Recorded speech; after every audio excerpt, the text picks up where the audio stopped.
Hello student, good morning. Welcome to my online class.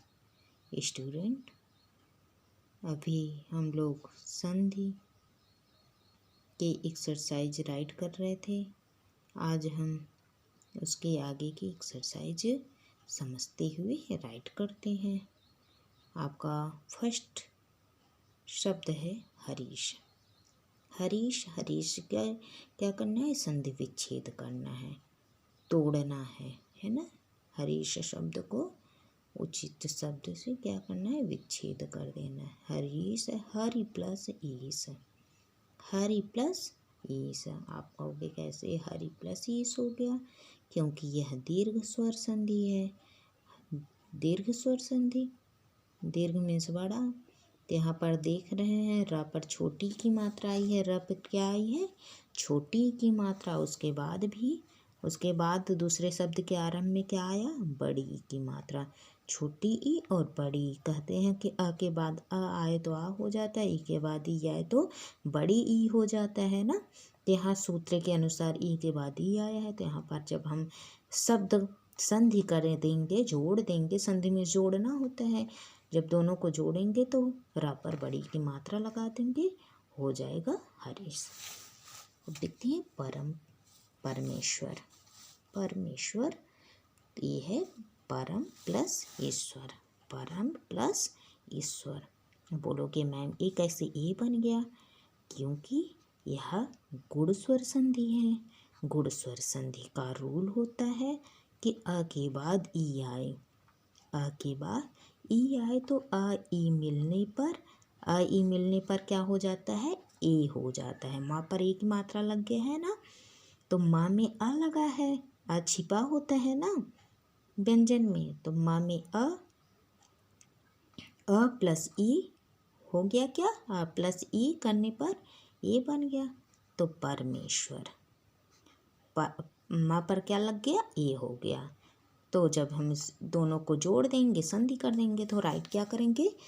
परमेश्वर। Okay. सदैव, ये गुण स्वर संधि था ना। आ के बाद ई आए तो ए हो जाता है, आ के बाद ऊ आए तो ओ हो जाता है, आ के बाद री आए यहाँ पर, आ के बाद री आए तो अर हो जाता है, आ के बाद री आए तो अल हो जाता है। अब चलती हम सदैव।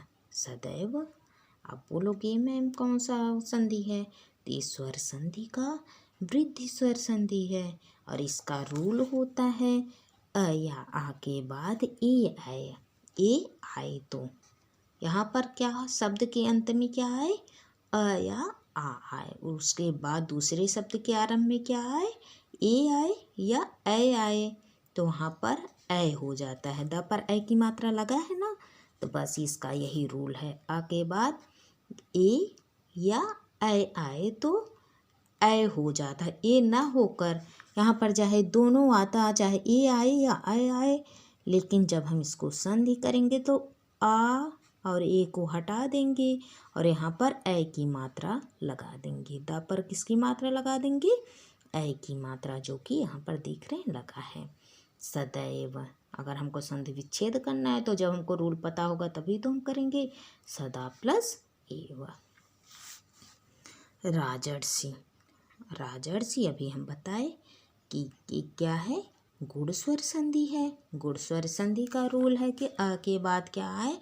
अ या आ के बाद री आए तो अर हो जाता है। तो यहाँ पर वही हुआ है, जाके में अ लगा है, अ के बाद री आया तो अ और री मिलकर अर बन गया, अर आदेश हो गया। तो यहाँ पर हम लिख दिए राजर्षि। अ तो लग गया, ज में लगा ही है ना। आ तो लगा है और र बचा तो र स के ऊपर लग गया है। आधा र को क्या करते हैं? पीछे वाले वर्ड के ऊपर लगा देते हैं। ठीक। राजर्षि, आपसे कोई पूछता है कि बेटा राजर्षि का संधि विच्छेद बताओ, तो आप बोलोगे राजर्षि का संधि विच्छेद होता है राज प्लस ऋषि। कौन सी संधि है? गुण स्वर संधि है। ओके स्टूडेंट, अभी तक तो हम लोग स्वर संधि के भेदों का जैसे अभी तक पूरा हम राइट किए हैं। ये दीर्घ स्वर संधि, गुण स्वर संधि, वृद्धि, यड़ और आदि स्वर संधि अभी हम फर्स्ट और सेकंड एक्सरसाइज में पूरा राइट किए। अब हम चलते हैं अपने व्यंजन संधि की तरफ। आपका फिफ्थ एक्सरसाइज जो है वो व्यंजन संधि है। तो यहाँ पर है, निम्नलिखित शब्दों में संधि करके लिखिए। जगतनाथ, जगतनाथ, इसका हो जाएगा जगन्नाथ। क्या हो जाएगा? जगन्नाथ। आप बोलोगे कि मैम यहाँ पर क्यों ता के स्थान पर न हो गया है ना? तो आपका बेटा इस एक रूल होता है कि यदि किसी वर्ग के पहले वर्ग का, प्रत्येक वर्ग का वर्ग होता है, च वर्ग होता है, ट वर्ग होता है, त वर्ग होता है, प वर्ग, तो प्रत्येक वर्ग का यदि यहाँ पर पहला वर्ण आ जाए, है ना, बस पहला वर्ण, चाहे क आ जाए या च आए या ट आए या त आए या प आए, यदि शब्द के अंत में किसी भी वर्ग का पहला वर्ण आ जाता है और उसके बाद क्या हो,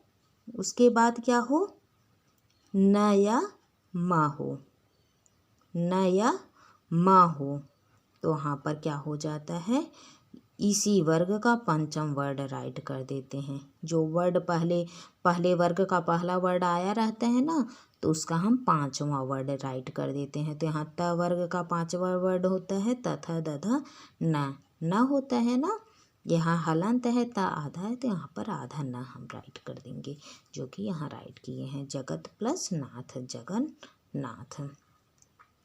ओके, देखिए इसका रूल भी हम लिखे हैं, आप इसको देख रहे हैं। वर्ग के पहले वर्ड का पांचवें वर्ड में परिवर्तन कब होता है? यदि किसी वर्ग के पहले वर्ड का च ट त प का मेल न म से हो तो उसके स्थान पर उसी वर्ग का पांचवा वर्ड क्या होता है? क वर्ग का होगा तो अंगा हो जाएगा, च होगा तिंया हो जाएगा, ड़ है तो ट होगा तो आड़ा हो जाएगा, और ट होगा तो वहाँ पन्ना हो जाएगा, प होगा तो म हो जाएगा। दिख रहे हैं यहाँ पर वही हुआ है। ओके स्टूडेंट, आज बस इतना ही। इसके आगे हम कल पूरा अच्छा डिटेल से समझाने में टाइम लग रहा है, इसके आगे हम कल की वीडियो में समझाएंगे। आप जितना हम संधि विच्छेद किए हैं, संधि किए हैं, आप उसको लर्न करोगे। Thank you.